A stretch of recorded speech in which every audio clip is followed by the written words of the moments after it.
Muito boa noite. Está no ar a quarta edição do Pode Ver, o podcast do jornal O Vigilante Online. Aqui você encontra informação com responsabilidade, análise dos fatos e o compromisso com a verdade. O Pode Ver tem o patrocínio de Stonehouse e também Cabral Negócios Imobiliários. A partir de agora, a informação ganha voz, debate e bastidores. Estamos ao vivo aqui dos estúdios da New Age e antes de apresentarmos o nosso convidado, eu gostaria de contar com vocês para curtirem, compartilharem, deixarem os seus comentários. O apoio de vocês é muito importante para a gente. O Pode Ver de hoje é especial.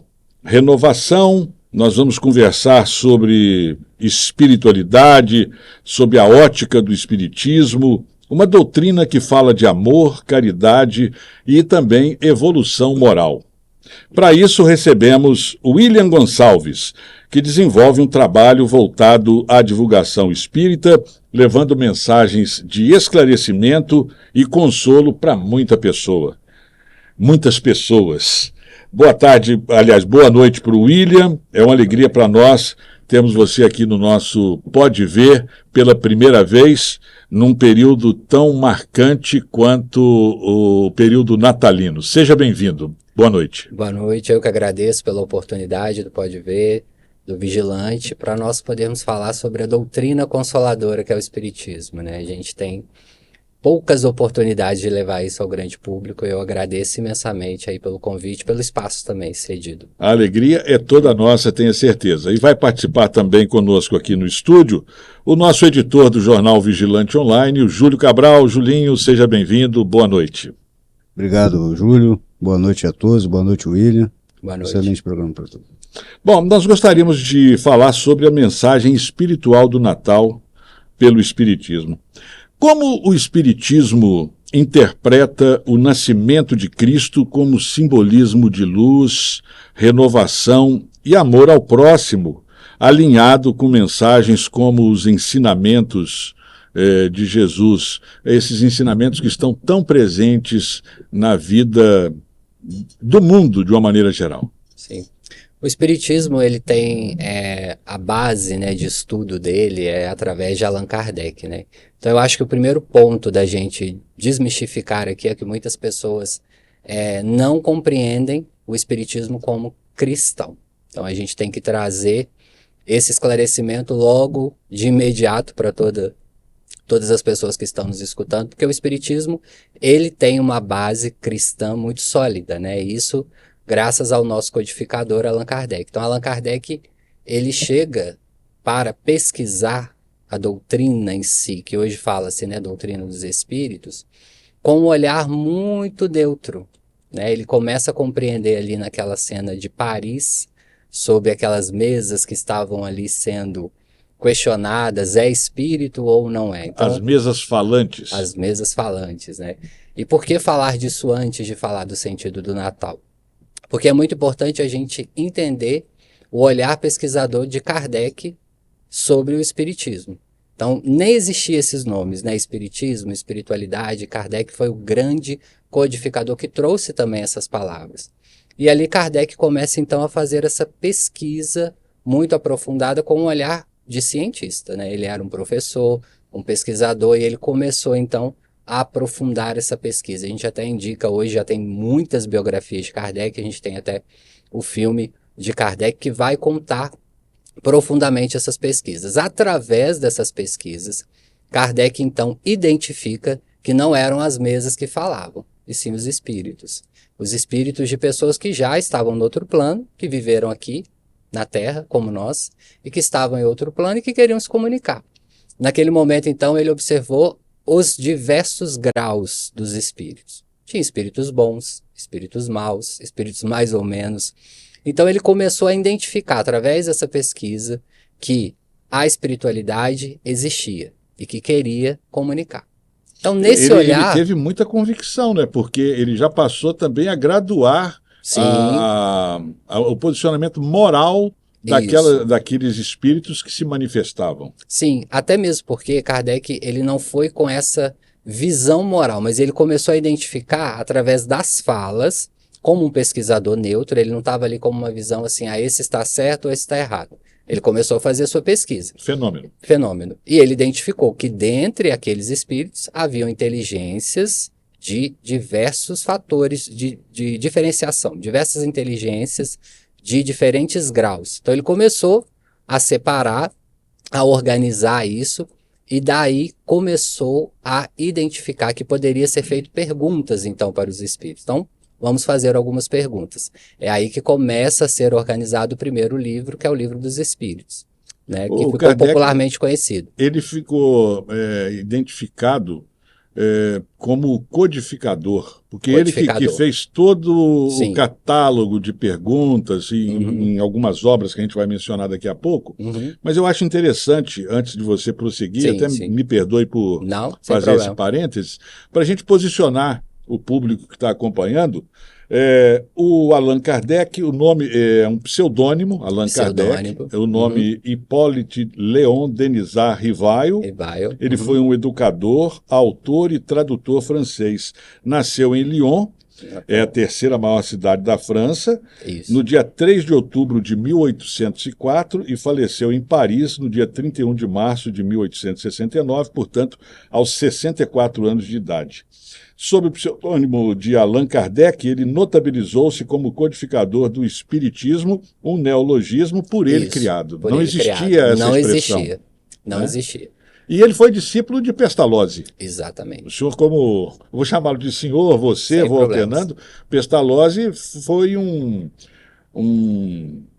digamos, ele renovou, ele foi vanguardista nas suas teorias em relação à pedagogia. Isso, exatamente. Isso? Porque Kardec era professor, né? Era um grande pedagogo. Ele e a sua esposa. Então, eles estavam numa área um pouco diferenciada ali da espiritualidade, né?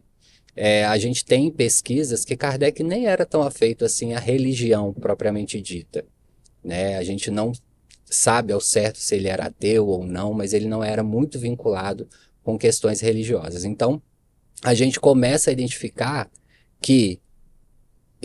não, né? Hoje eu posso dizer com toda certeza, Kardec veio preparado para trazer o espiritismo, ou seja, a gente fala que Kardec materializou. Ele não é o criador, ele não inventou o espiritismo, ele apenas codificou. O que seria essa codificação? Essa organização de tudo que é o espiritismo hoje e o que tem sido para nós até esse presente momento. Deve ter enfrentado muito preconceito na época, de todas as formas possíveis. E era uma missão realmente, porque Chico Xavier uma vez falou, através de Emmanuel que tinha contado, que se caso ele sucumbisse naquela encarnação, já existiam outros espíritos encarnados para cumprir essa missão. Sim, e é muito importante você trazer isso, porque no espiritismo a gente não olha o outro como um grande missionário, né? A pessoa ela vem com a sua missão, com o seu propósito. Porém, não é a pessoa, e sim o propósito do trabalho, é a missão. Então, o que Chico veio também para trazer esses 500 livros psicografados, já era o momento desses livros serem materializados na Terra. Então, de alguma forma, se não fosse por Chico, provavelmente seria um outro mensageiro. Então, a gente fala que Kardec ele foi também um mensageiro, apesar de não ter a mediunidade propriamente dito, quando ele organizou o Livro dos Espíritos e os outros, né? Ele contou com a colaboração de outros médiuns. E isso é o que começa a trazer para o espiritismo algo muito interessante, que é a pesquisa.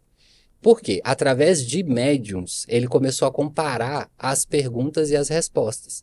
E por que isso é interessante para nós? Porque naquela época, né, não existia internet, não existiam as comunicações rápidas, né, comunicações por cartas.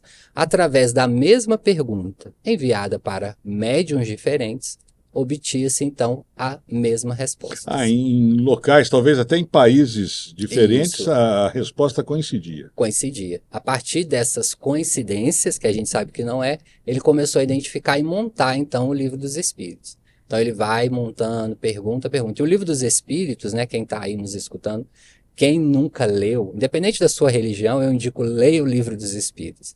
Independente se hoje você frequenta uma outra atividade religiosa, espiritualista, umbanda, candomblé, enfim. Leia o Livro dos Espíritos. Ele é um livro assim que nos dá um norte muito seguro para a espiritualidade e desenvolve algo que Kardec pontuou muito, que é o bom senso na espiritualidade. Eu me recordo, ainda jovem, quando comecei a estudar o tema espiritismo, eu comecei pelo Livro dos Espíritos, né? Sim. Ele é um livro que não trata de religião, Sim, nem de fé. Ele é um livro científico. Exatamente. Obviamente que como no Brasil, o Espiritismo hoje ele é entendido e compreendido como um agrupamento religioso também, aqui para nós, no nosso cognitivo psicológico, fica muito codificado como uma religião. Mas muitas pessoas podem estudar o Espiritismo e não ser vinculado a um centro espírita. Porque nós temos a filosofia espírita, a moral espírita. Então, não necessariamente você precisa estar dentro de um centro espírita para ser considerado espírita. Né? O próprio Kardec falava disso. O espírita, na verdade, ele é aquele que inicia o seu processo de transformação, de reforma íntima. Então, a pessoa ela pode estudar o espiritismo, nunca ter frequentado um centro espírita e falar, sim, eu sou espírita. Né? Kardec fala até que não necessariamente você precisava dizer sou espírita. Você poderia ser católico ou de outra religião e seguir a filosofia espírita e ali naquela filosofia identificar questões de mudança. Então, a proposta do espiritismo era a modificação interna, moral do homem, do sujeito que estava ali encarnado. Quando o senhor menciona esse aspecto da religião, sim, eu me recordo que Chico Xavier, em várias oportunidades, o Divaldo Franco também fala, da grande importância da Igreja Católica sim, com para a humanidade, né? Sim. Então não há também um revanchismo Não. no sentido de imposição do espiritismo como uma religião. Não, jamais. Jamais. E também não desrespeitamos religião alguma, né? O espiritismo ele não vem para ferir religião alguma. Infelizmente, alguns conceitos do espiritismo, às vezes, que chega até algumas pessoas, interpretam de forma errada e a pessoa acaba criando ali algo que fica estranho aos olhos de quem ouve ou vê. Mas o espiritismo respeita qualquer tipo de agrupamento religioso. E o espiritismo ele é aberto para pessoas das diversas religiões. Né? Não há, se você chegar lá no centro espírita, perguntar se você é dessa ou daquela religião, de forma nenhuma, e muito pelo contrário, né?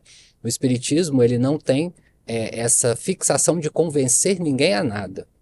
Nunca, né? Nenhum espírita vai ficar ali tentando convencer você do que é certo ou do que é errado. Não, a doutrina está ali, nós temos as palestras, nós temos os canais de divulgação, nós temos os programas. Aquele que quiser chegar e conhecer o espiritismo, ele é bem-vindo, né? Então, assim, por isso que a gente fala aqui no Brasil, o espiritismo ele teve um contraste muito grande com a Igreja Católica. Por quê? Nós tínhamos a Igreja Católica que dominava, obviamente, ainda domina boa parte da população, então muitas pessoas acabavam indo tanto no catolicismo como no espiritismo. E acabaram trazendo alguns costumes, algumas questões da religião para o espiritismo e não tem problema. Né? Eu sempre falo, se aquilo faz bem para você de alguma forma, se te liga mais ao seu sagrado, se ter uma imagem, acender uma vela, te liga mais à espiritualidade, não tem problema nenhum. Tem pessoas que não gostam ou não querem ter nenhum símbolo. Né? Na psicologia a gente chama isso de símbolo, algo que simboliza a sua fé. Tem pessoas que falam, o espiritismo não tem símbolos, o espiritismo não tem sim, porque o ser humano ele é simbólico. Não existe ser humano que não simboliza algo. Então a gente está simbolizando o tempo todo. Né? Isso que a gente está fazendo aqui é simbolizar uma mensagem de Natal. A gente está aqui verbalizando. Então a gente simboliza.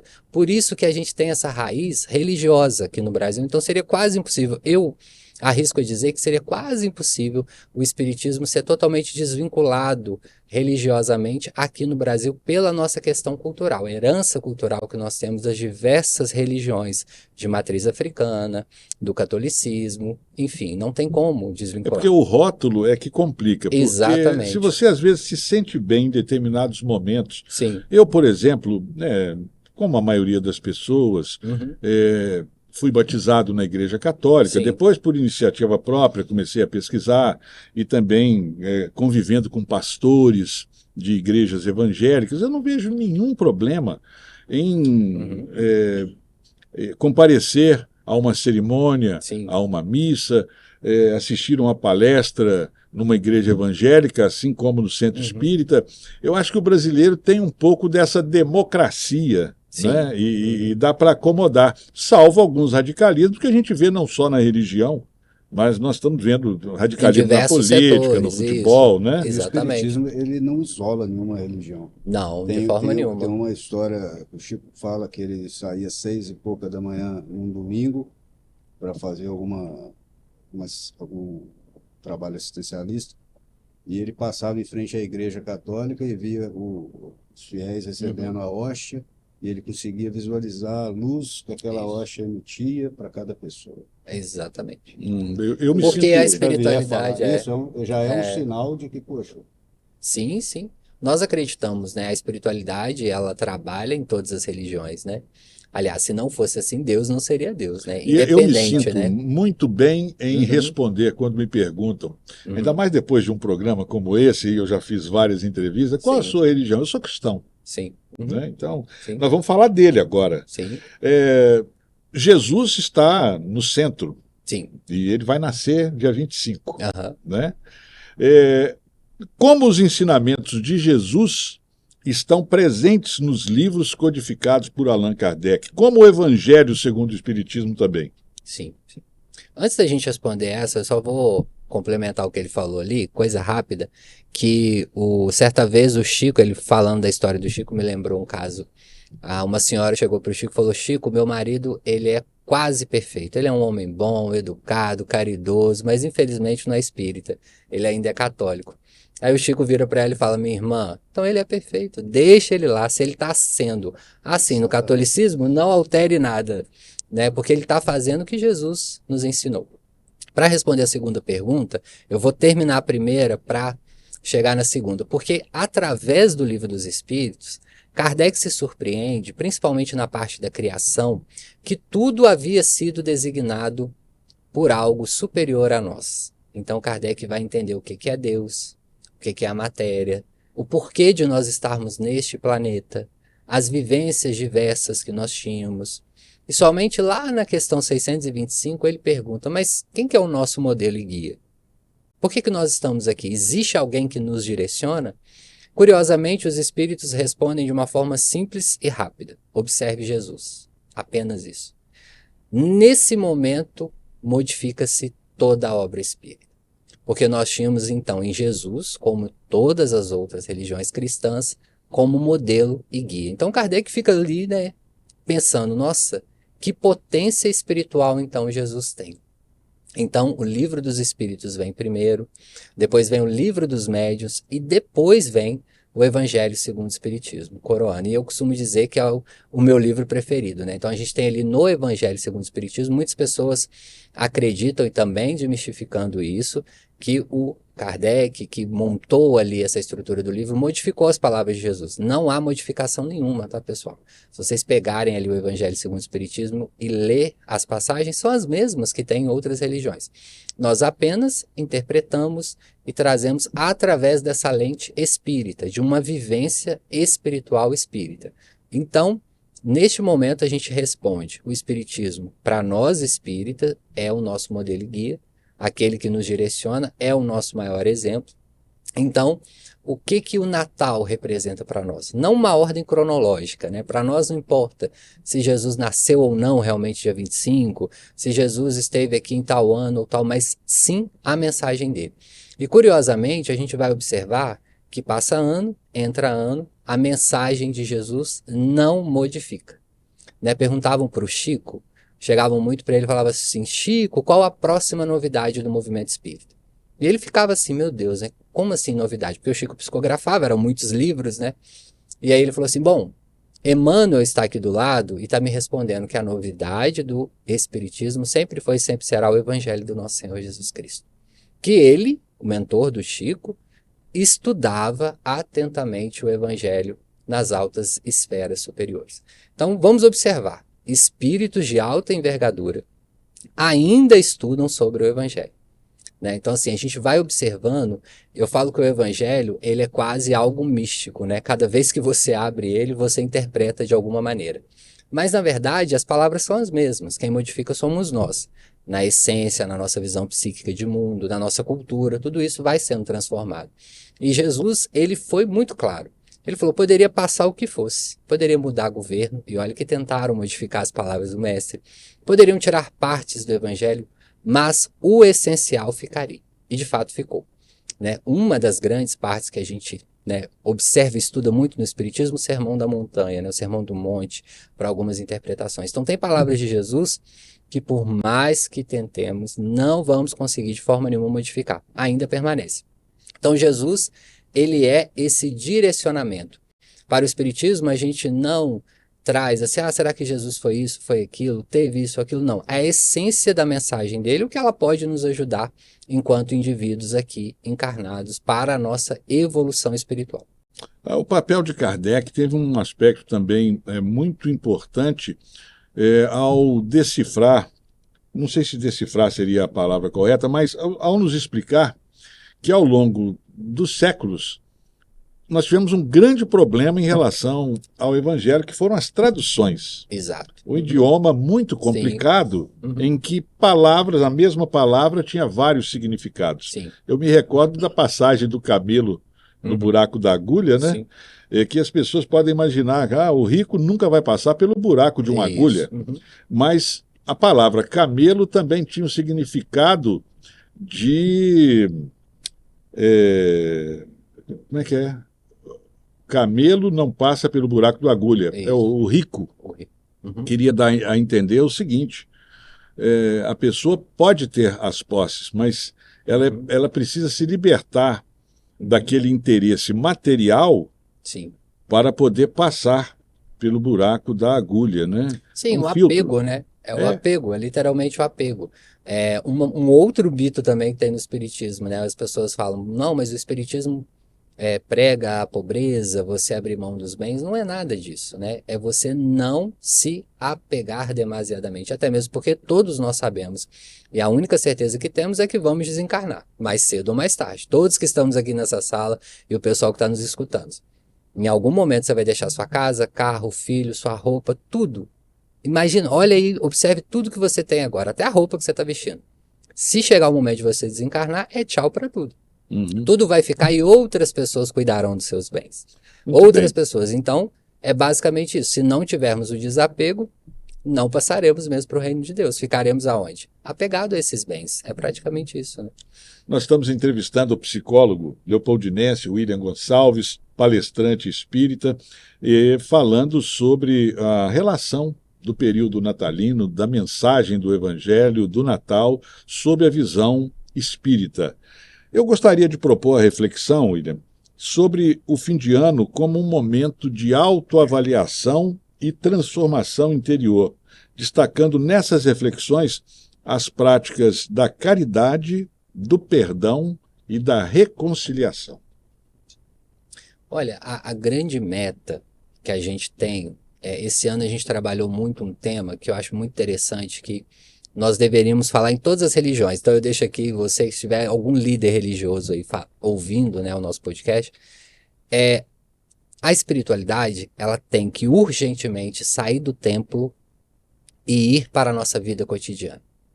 Não adianta a gente trabalhar dentro do templo, fazer a caridade dentro do templo, e quando a gente sair dentro dele, seja qual for, a gente se tornar o mesmo ser humano desprezível de sempre. Então, qual que é a mensagem crucial do cristianismo? Mudança interna.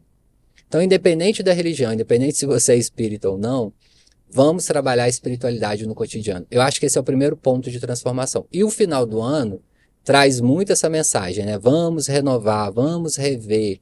Só que quando a gente vai observar toda a passagem do Cristo, Cristo vai nos pedir essa transformação diariamente. E ele fez isso na sua vida. A todo momento ele vivenciou a espiritualidade no dia a dia. Ele não esperava. Ele estava ali vivenciando, operando, levando o conhecimento espiritual para todos. E curiosamente, a gente vai observar que os outros também que vieram depois dele, a gente costuma dizer que os missionários do Cristo. A gente poderia citar aqui Francisco de Assis, Chico Xavier, como a gente já falou, Divaldo e tantos outros. Eles até subiam na tribuna em alguns momentos para falar. Chico não fazia palestra, por exemplo. Só que se a gente for, hoje em dia, pensar em espiritismo, a gente pensa no Chico Xavier na mesma hora.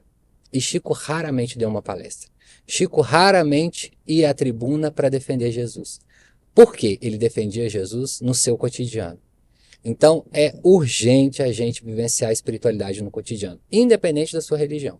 Se você é alguém dentro do templo e outra pessoa fora dele, você não vai conseguir fazer absolutamente nada disso que você acabou de dizer aí. Caridade, perdão, amor ao próximo.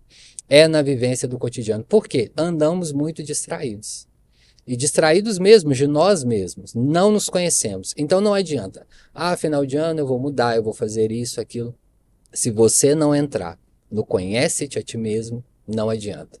Kardec fez essa pergunta, né, para os espíritos. Como então chegar a essa mudança? E os espíritos falavam, mas você já tem essa resposta. Desde lá da Grécia Antiga, conhece-te a ti mesmo. Só que vocês não fazem. E aí Kardec fica assim, mas como a gente pode conhecer a si mesmo, né? E ali Santo Agostinho, numa psicografia muito bonita, vai dizer, observe o seu dia a dia. Ao chegar à noite, observe o que você fez de bom, que você pode continuar. Observe o que você fez de mal, que você já quer transformar. O que Santo Agostinho estava dizendo ali para Kardec? Vivencie a sua espiritualidade no dia a dia. Então não adianta, a gente vai vestindo essas máscaras sociais, e o ano, às vezes, a gente vai tendo que vestir tantas máscaras sociais para funcionar na sociedade, chega o final do ano, a gente está extremamente cansado. Aí a gente veste uma máscara social para o trabalho, uma para a rua, uma para o mercado, uma para ser assim com o vizinho, e vamos escondendo. Chega algum momento em que isso não sustenta. Digo para vocês, máscara social uma hora ela cai. E se ela cai, é porque tem uma mensagem aí. O que Deus está querendo dizer para nós? Modifique, né? Seja você mesmo. Então, assim, a mensagem espírita, ela vem justamente neste caminho. Não é somente você ser um homem bom e justo, uma mulher boa e justa, dentro do templo que você está. Você precisa retirar essas máscaras, ver o que está de errado e ir para a transformação. Porque é muito fácil. Eu observo assim, quando a gente está nos atendimentos clínicos, o paciente ele vai trazendo as questões de amargura, de violência que vai sofrendo. E muitos de nós, né, sofremos isso na sociedade atual. Mas é muito curioso quando ele vai tendo essa autotransformação, como a lente sobre o outro vai modificando. Então eu acho que o primeiro passo para o perdão também é essa reconciliação consigo mesmo.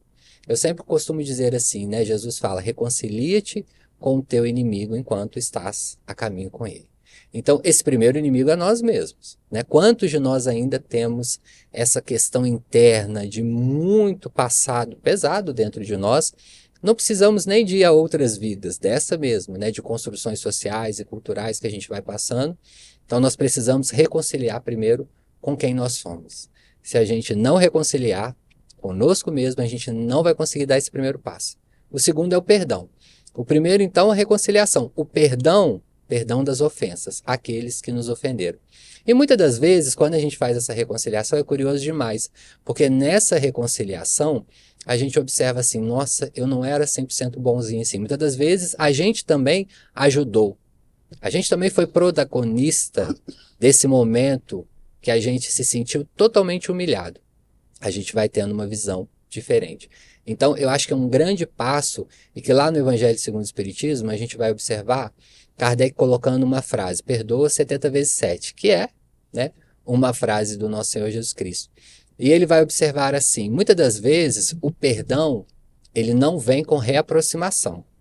Muitas das vezes aquela pessoa que você perdoou, você não vai conseguir mais sair para jantar, porque talvez não faz nem parte mais do seu ciclo de amizades. E está tudo certo. Às vezes a gente precisa continuar, seguir, porém o perdão, ele é necessário muito para o indivíduo que perdoa. A gente vai observando isso, a gente entende até hoje na psicologia como uma pessoa que às vezes guarda muita mágoa, muito ressentimento, ela traz um peso psíquico extremamente angustiante. Então, quando ela liberta, ela consegue caminhar. Essa é uma mensagem cristã, né? Uma mensagem muito importante para nós também no Espiritismo. William, eu preciso fazer uma retratação aqui, uma Claro. retificação em relação Óbvio. a um conceito que eu emiti há alguns instantes, sobre aquela parábola do camelo. Uhum. Só para deixar bem claro agora, recordando, a palavra camelo na parábola, é mais fácil um camelo passar pelo buraco de uma agulha do que um rico entrar no reino Isso, dos do reino céus, dos céus. ela praticamente inviabiliza quem tem posses, Isso. quem é rico, Sim. de entrar no reino dos céus, levando a uma enganação, talvez, para ela se despojar da sua fortuna, Isso. deixar para alguém ou Isso. para alguma entidade, empresa e tal, porque se ela for rica, ela não vai para o céu. Isso. Então, na realidade, a palavra camelo, ela significava também barbante, que é um pouco mais grosso do que um fio de linha, então dá um pouquinho mais de trabalho. Ou seja, o rico também, você aperta daqui e dali, tem o rico bom, o rico e o rico mau. Sim. Então você tem que procurar seguir o caminho do bem para poder ter acesso ao reino dos céus. Sim. Eu acho que ficou melhor explicado agora a interpretação que eu tive dessa parábola. Antes de fazer a próxima pergunta que está no meu roteiro aqui, você, nesse período de Natal, já fez palestra esse ano sobre o tema? Fiz semana passada. Onde foi? Foi num centro espírita Nosso Lar, aqui em Leopoldina, na Quinta Residência. Nosso Lar, no bairro Quinta Residência. Residência. Perfeito. Agora, em relação ainda ao nosso tema, qual a importância da oração, dos pensamentos edificantes e das vibrações de amor nessa época? Não só nessa época, né? Aliás, o planeta, a gente está passando por um momento que a gente está observando, né, que está havendo muitas interferências vibracionais, né, pessoal? Então, assim, um dos conselhos de Jesus é para orar em secreto. Eu acho, assim, esse ensinamento do Cristo uma coisa formidável, né? Ore em secreto. Numa outra passagem, ele vai informar também que havia 2 homens que haviam subido para o templo e um ficou ali, né, falando sobre as conquistas que ele tinha feito em nome de Deus, enquanto o outro estava humildemente ali pedindo. Então, o primeiro contato com a oração, diante daquilo que a gente já falou do perdão, da construção de todo esse perdão, é o autoconhecimento. A oração, ela, obviamente, a gente tem as orações, né, Pai Nosso, são orações que às vezes a gente repete as mesmas palavras. O Espiritismo não tem nada contra essas orações, mas a gente vai observar que a prece sincera é aquela que sai do mais fundo do nosso coração. Quando a gente olha para dentro de si e reconhece até os nossos erros, as nossas falhas. Não é uma prece só de pedir, às vezes a gente precisa pedir, né, quando está acontecendo alguma coisa. Mas é urgente que nós, que estamos aqui no planeta, nos unamos em oração. A gente está vendo essas vibrações que está acontecendo no planeta. Você falou muito da divisão, né? Nós estamos tendo muitas pessoas divididas, muitas brigas. Então, o período do Natal é para relembrar esse momento, não só uma oração individual ou coletiva, mas uma oração na ação. Eu costumo dizer muito que a oração também ela é uma ação.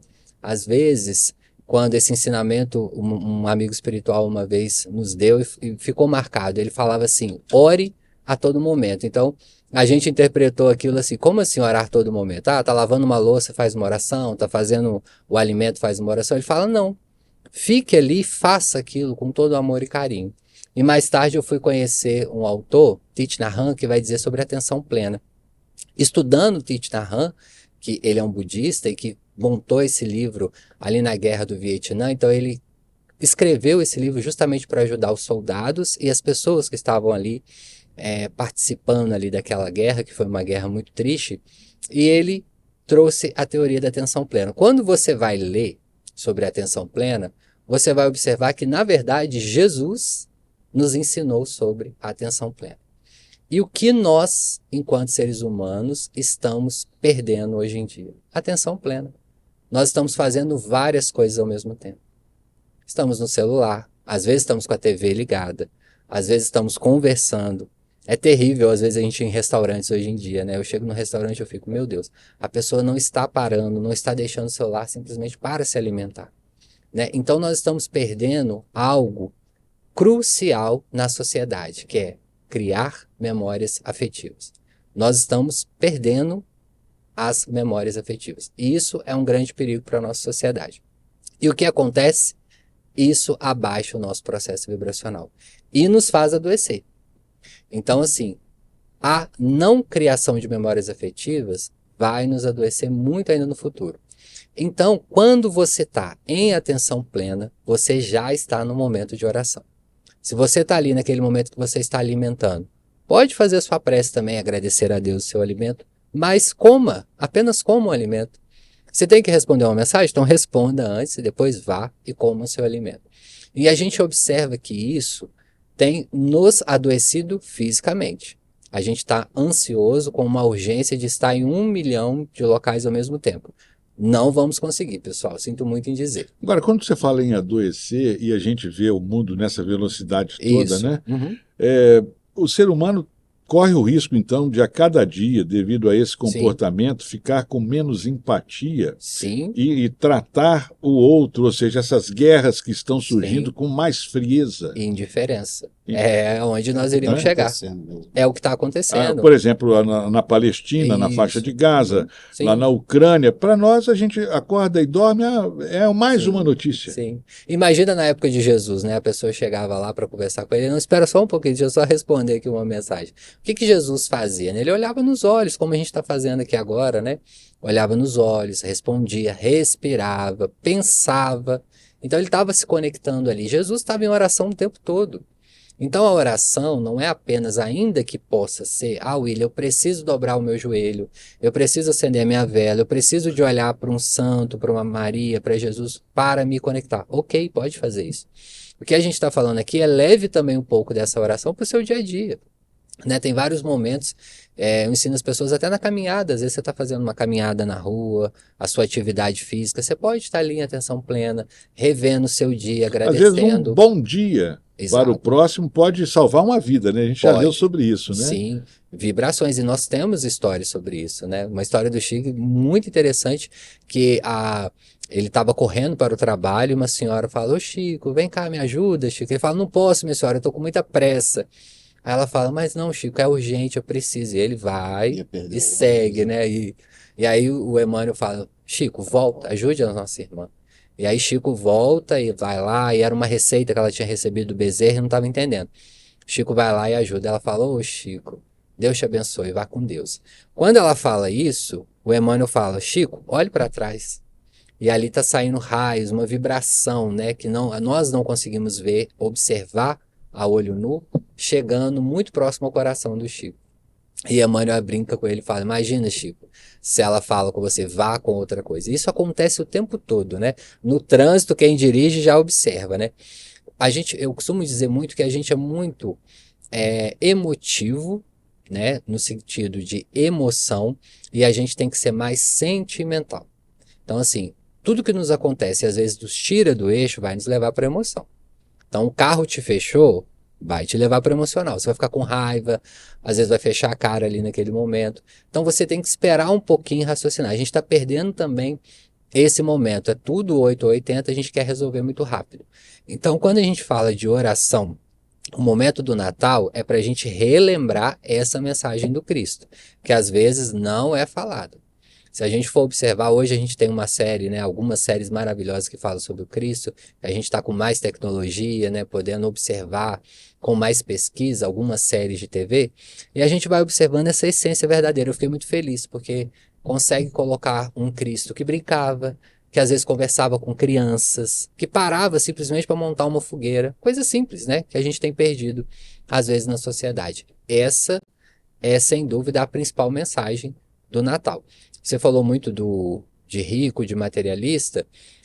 Ainda que a gente precisa do material para viver, e ele ainda vai existir, né, por muito tempo, nós precisamos do dinheiro, da moeda de troca. O Natal não é só isso, tá, pessoal? Ainda que muitas das vezes o presente é necessário, até mesmo na criação de memórias afetivas, mas nós temos que resgatar esse outro momento, porque aí também fica só no material, só no alimento, só no presente. E às vezes o anfitrião da festa não chega, que é Jesus. Quantos natais a gente está lá comendo, mas cadê Jesus? Ele é o anfitrião da festa. Cadê a mensagem dele? Não lemos nenhuma mensagem às vezes de Jesus. Não paramos, para nós que somos espíritas, até muitas das vezes os espíritas, né, o evangelho não lá pode ser feito durante a ceia. Né, vamos reler aqui uma mensagem do Cristo. Então, não adianta às vezes A pessoa às vezes chega aqui no podcast e quer uma resposta pronta, né? Mas é toda uma construção. A gente fala que a reforma íntima, ela é uma construção detalhada e muito trabalhosa, né? Quem já tentou fazer sabe muito bem disso, porque ela vai mexer muito com o nosso ego, com as nossas feridas e com quem a gente achou que é. Porque a gente acha que é uma coisa, mas na verdade não somos. A gente ainda precisa entrar mais para dentro de nós para descobrir de fato quem somos. Bem, nós estamos entrevistando o psicólogo William Gonçalves de Leopoldina, palestrante espírita, dentre outras qualificações. E nesse momento eu queria agradecer pela audiência aqui no nosso Pode Ver, que é o podcast do jornal O Vigilante Online, que tem o patrocínio, o apoio da Stone House. A Stone House, que é a maior casa de eventos de Leopoldina e da região, com uma galeria de artistas de segunda a segunda com atrações. Tem a quintaneja, tem pagode e tem espaço para os rappers, tem artistas consagrados que estão vindo para Leopoldina. Nós entrevistamos aqui o empresário Ricardo Barros Mendes na estreia do nosso podcast. Então, eu quero agradecer o apoio, o patrocínio da Stone House e convidar você para conhecer aquele ambiente que tem o espaço para shows e tem também o restaurante naquele estilo pub, né, com atendimento VIP, todas as tardes, noites, onde você pode fazer o seu happy hour, né, com os amigos, com a Sair um família. pouco de casa, né? Deixar o celular um pouco. Exatamente. Né? A gente tá faltando um pouco. Isso é Natal também, tá? E são todas as noites, todas as tardes, a programação vai de segunda a segunda. A Stone House é realmente uma grande opção e Leopoldina já percebeu e a região está percebendo. Um dos últimos shows que nós tivemos aqui, não me recordo qual, me parece que foi Maiara e Maraísa, vieram antes do fechamento, né, da venda de ingressos, 33 pessoas de Belo Horizonte adquiriram o pacote para participar. Então, quer dizer, isso é muito gratificante. Eu quero parabenizar o Ricardo, agradecer pelo apoio, acreditando no nosso trabalho, no jornal Vigilante Online, e agradecer também a Cabral Negócios Imobiliários, essa imobiliária do José Augusto Cabral, corretor de imóveis, que está no mercado imobiliário aqui de Leopoldina, revolucionando, inovando, com excelentes ofertas, e eu agradeço também pelo patrocínio. Eu quero agradecer a New Age, aqui dos estúdios, nessa parceria, nosso querido empresário Alex Anzolin, ex-prefeito de Argirita, está aqui ao nosso lado também, prestigiando. Obrigado, Alex, e a sua equipe, o Arthur, o Luiz Felipe, o Alejandro, obrigado pelo carinho de vocês. E a nossa audiência, né, já sabe, todas as segundas-feiras, às 19h30, nós temos o nosso podcast. E já temos, né, Julinho, para a próxima semana, segunda-feira, dia 29, a entrevista agendada com quem? Professor Poulet. Vai falar sobre tênis, sobre basquete e o cicloturismo, né? O ciclismo. Ele que é professor de educação física, ex-diretor do Cefet, enfim, vai contar detalhes das suas viagens aqui pelo Brasil, pela região, e também a viagem que ele fez à Europa. Inclusive, ele passou no caminho de Santiago de Compostela, na faixa da Espanha, né? Porque ele disse que passa pela Espanha, Portugal e a Alemanha, né? A França também. É um caminho assim, a exemplo da Estrada Real que nós temos aqui no Brasil, que pega Minas Gerais, Rio de Janeiro, enfim. Bem, William, eu queria continuar falando sobre o Natal, né? Vamos lá, sobre o Natal. Pegar essa essência, né? O que o Natal representa espiritualmente para você dentro da visão espírita? Olha, o Natal, hoje, nós temos aí muito essa discussão, né? Jesus nasceu ou não nasceu dia 25? É uma data comercial ou não é? Ou seja, o que é isso para todos nós? Eu falo, independente do que seja, o Natal é momento de reencontro, né? Então, assim, eu acho que o Espiritismo ele traz muito isso. Se a gente for olhar os grandes líderes espíritas, eles utilizavam o Natal para fazer a caridade material. O Natal, ele vai nos ajudar a relembrar dos nossos irmãos no sentido material. A gente lembra muito assim, nossa, a gente precisa do ajuntamento das cestas básicas, os centros espíritas fazem um trabalho maravilhoso de doar alimentos, doar as roupas, etc. Ótimo, isso é excelente. Só que quando a gente vai lá no Evangelho segundo o Espiritismo, nós vamos observar uma parte lá falando sobre a caridade moral. Para a gente atingir a caridade moral, o que seria essa caridade moral? Né? A irmã Rosália vai dizer lá. A caridade moral, ela é a mais difícil de se colocar em prática, porém ela é a mais meritória. Que é basicamente o que vocês estão fazendo aqui comigo agora. A caridade da escuta. E ela é uma caridade dificílima. Então, para iniciar essa caridade, que é a mais meritória, a caridade às vezes de ouvir com atenção, a caridade de escutar, porque às vezes é muito fácil você ouvir alguém que fala muito bem. Mas e quando a pessoa está falando palavras agressivas, ou quando a pessoa está falando algo que você não gosta? Então a irmã Rosália fala, inicia-se para essa caridade material. E a caridade material, ela tem um pontapé muito bacana no Natal, na Páscoa também. Esse momento de reencontro, a gente relembra essa mensagem moral de Jesus. E muitas pessoas se tornam, não espíritas, mas caridosos no Natal. Vão a esses eventos, se tornam sensibilizados, ou pela cartinha dos Correios, ou por outros movimentos, e eles iniciam ali por essa sensibilização. André Luiz vai nos dizer, através da psicografia do Chico Xavier, no livro Nosso Lar também, e outros que ele psicografou, que a psicosfera do planeta fica um pouquinho mais elevada no Natal. Então a gente consegue perceber mais o efeito dessa caridade. Ainda que a caridade tenha um efeito físico também. Hoje a gente consegue identificar. A caridade muito bem feita nos gera a dopamina e até mesmo a adrenalina. Muitos momentos a gente sai da caridade, nossa, que sensação gostosa, né? A gente não sabia nomear isso, hoje a gente já sabe cientificamente, espiritualmente também. Então, a gente observa no Espiritismo que o Natal, ele é essa referência de nós ajuntarmos para fazer a caridade e depois irmos para a moral. E tem um segundo passo, que é o reencontro das famílias. E eu quero dizer para vocês que muitas pessoas, isso a gente ouve falar muito, né? Eu tenho ouvido falar muito isso, o Natal para mim acabou. Eu perdi fulano de tal, não faço mais ceia. Minha mãe morreu, ela que fazia ceia, eu não faço mais. Gente, faça.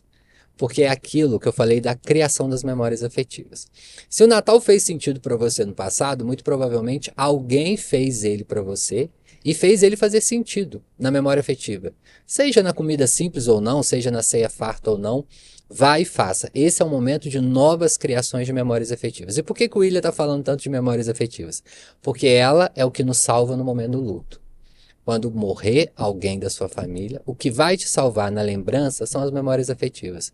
Nossa, e aquele almoço que fulano fazia? E aquele dia que nós viajamos juntos?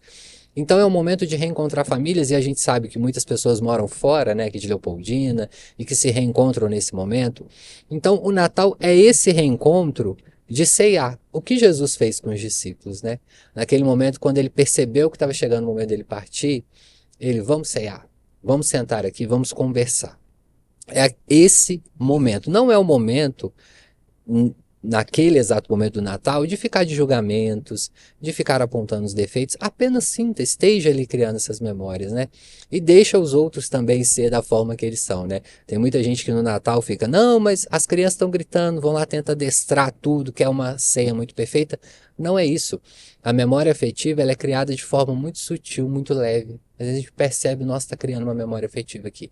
E por que isso é importante? Isso vai nos ajudar no futuro, porque as pessoas que nós convivemos diariamente, talvez amanhã não estarão mais aqui, ou se estiver, talvez nós não tenhamos mais tanto acesso por diversas circunstâncias da vida.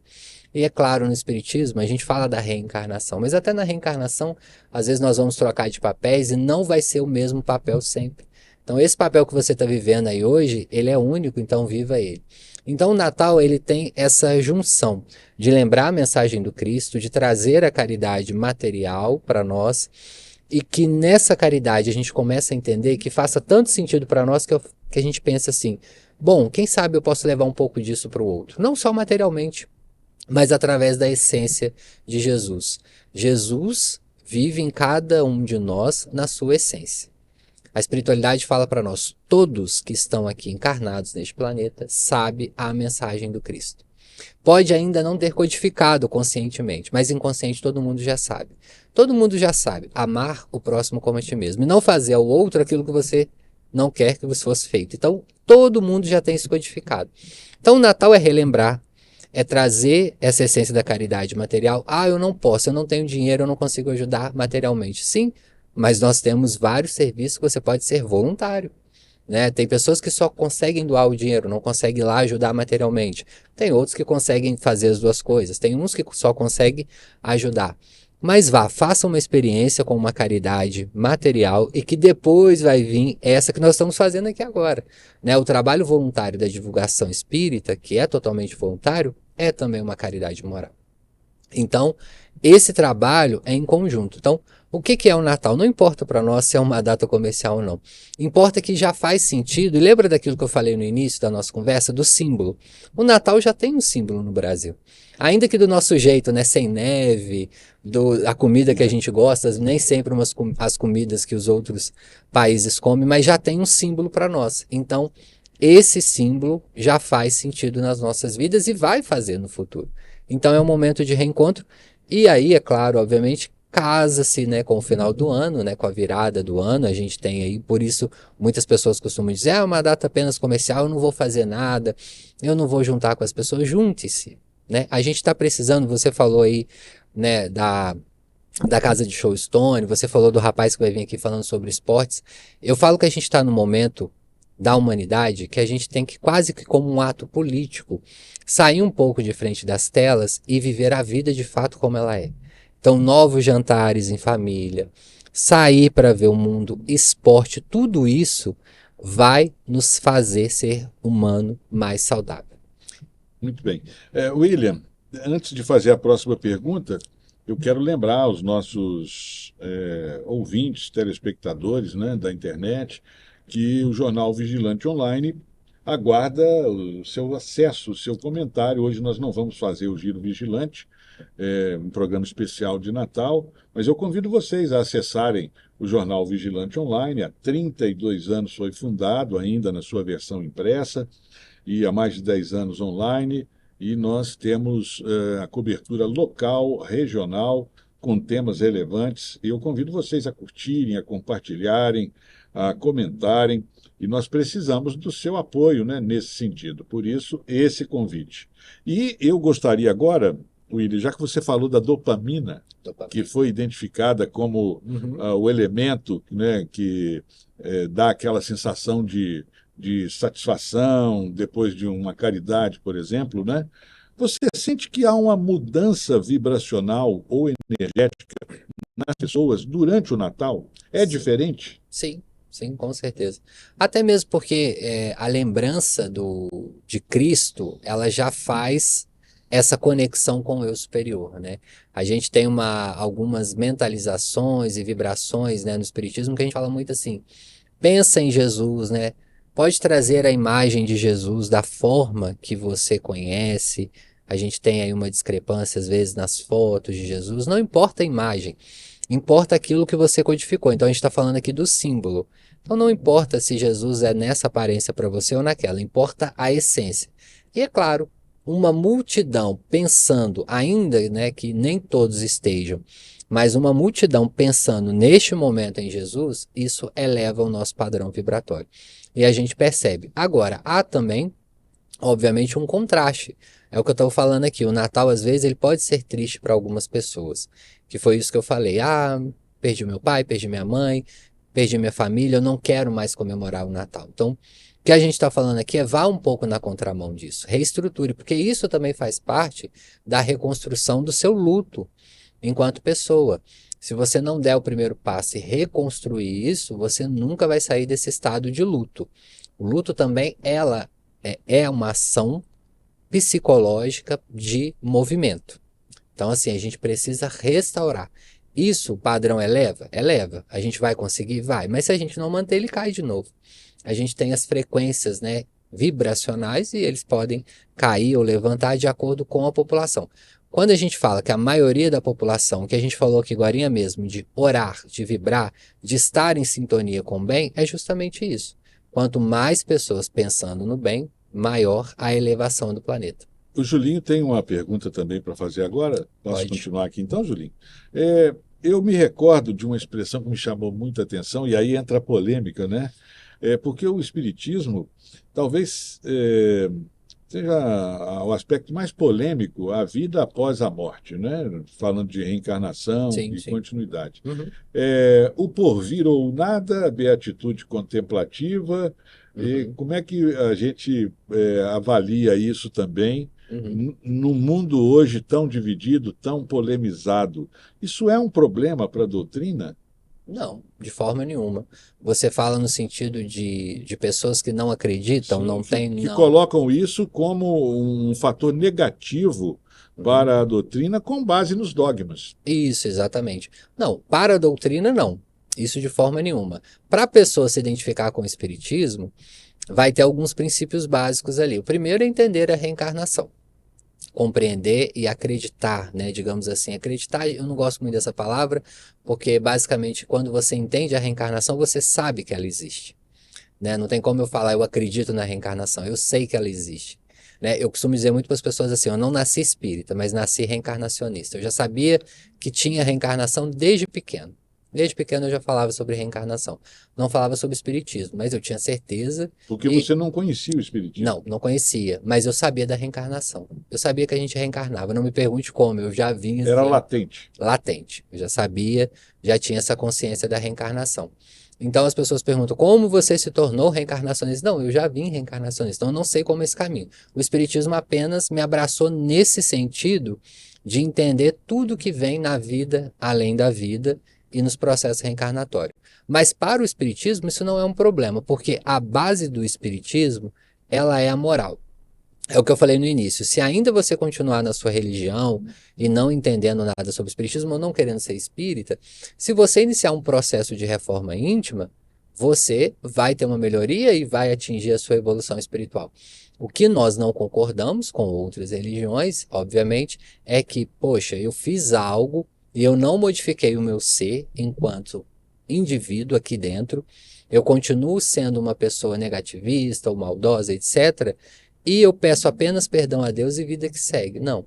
É preciso restaurar e não cometer o mesmo erro, mas eu não vejo isso prejudicando em nada. Tanto que as pessoas falam assim, mas a maioria da população, né, não acreditam, né, nesse termo reencarnação ou não entendem a reencarnação, como vai ficar?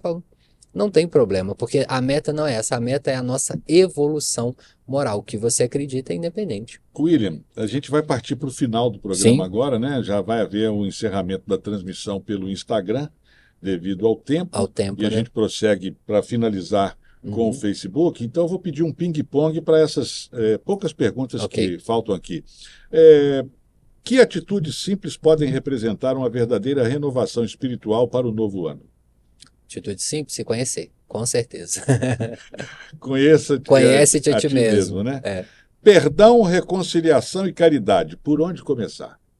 Também eu vou falar conhece-te a ti mesmo, mas reconciliar com aquele eu que você não gosta de olhar, aquele que você deixa ali debaixo do tapete, quando você sai de casa você fala, se o pessoal vê essa minha face não vão gostar de mim, então deixa, reconcilia com essa face. Ali você já vai estar num passo muito firme para as próximas evoluções. Eu vou pedir para você reforçar o que você falou Aham, sobre a ceia, sobre o Natal, tá. a pessoa Uhum, desistir porque alguém já partiu. Para muitas pessoas, o uhum, Natal também é um período de saudade isso. de quem já partiu. Uhum. Como o Espiritismo aborda esse sentimento? É, entendendo a reencarnação, a gente entende que o nosso ente querido está num processo evolutivo e seguindo, mas nem não vai fazer sentido para todo mundo isso. Então, independente da sua crença, eu acho que representar dentro de si o que aquele indivíduo que se foi trouxe para você. Então, assim, a gente tem memórias tão boas que a gente vai passar para frente, para filhos, netos. Então, é muito gostoso nesse momento da ceia a gente estar ali falando, nossa, foi a sua avó que me ensinou a fazer esse doce, esse pernil, essa carne, etc. Esses momentos você está vivendo novamente a memória da pessoa ali. E, de fato, muitos espíritos nos visitam nesse período de Ah, Natal. eles também vêm no período para Muitos matar a vêm. saudade, né? Vêm, os que têm autorização e já conseguem, eles estão ali na ceia com a gente. né? Nem sempre a gente consegue perceber, vê-los, senti-los, mas quando a gente tem médiums, muitos, né, falam, Principalmente pela vibração do dia, né, da exatamente, época. naquele momento. Então, assim, não deixe de fazer algo, né? Ainda que seja simples, né, da sua maneira, faça algo. O processo do luto é muito grande, a gente tem que vir aqui um outro momento só para falar de Já está luto. convidado. Tá bom, a gente É só volta para agendar. falar sobre o luto, mas a primeira dica que eu dou sobre o luto é essa: você tem que observar e fazer essa introspecção para dentro de si do sentido que aquela pessoa fez para você. Porque se está doendo, fez muito sentido. Fez muito sentido a vida daquela pessoa na sua vida. Então você precisa relembrar. Relembre esses bons momentos com essa pessoa. Com toda certeza. Psicólogo William Gonçalves, nós chegamos Obrigado. ao fim de mais uma edição do Pode Ver, agradecendo imensamente pela sua presença, por essa Obrigado. conversa tão necessária nesse momento especial do ano, né? Vésperas do Natal. Que o Natal seja mais do que uma data, mais um convite à reflexão, ao amor ao próximo e à transformação interior. Muito obrigado, William. Até uma próxima oportunidade para conversarmos. Feliz Natal e as suas considerações finais. Eu que agradeço o convite, quero desejar um Feliz Natal a todos vocês. Obrigado aí, pessoal que nos acompanhou ao vivo, né? Ou que vai ver depois gravado. Quero mandar um abraço vibracional, né? E também, se ficou alguma dúvida, né, nos mandar uma mensagem, não tem problema, a gente responde também com o maior carinho. Um grande abraço e também um Feliz Ano Novo, né? Aproveitar a oportunidade. Muito obrigado. Feliz Ano Novo para você Amém. também. Amém. Júlio Cabral, muito obrigado aí pela sua presença, nos respaldando aqui. Boa noite, Feliz Natal. Obrigado, boa noite, Feliz Natal a todos, Feliz Ano Novo. Muito bem, obrigado ao time da New Age Studios, todos por aqui. Desejamos a todos um Feliz Natal, com muita paz, luz e esperança. E fazemos o convite para o próximo Pode Ver, segunda-feira, dia 29, a partir das 19h30, pelas páginas do jornal O Vigilante Online, no Facebook e no Instagram. O nosso entrevistado será o professor Júlio César Nogueira Gesualdo, o popular Pulê, falando sobre sua trajetória no esporte, em especial no ciclismo, no tênis, no basquete, com muitos casos e bastidores. Contamos com a sua audiência, muito obrigado por nos acompanhar e um Feliz Natal a todos.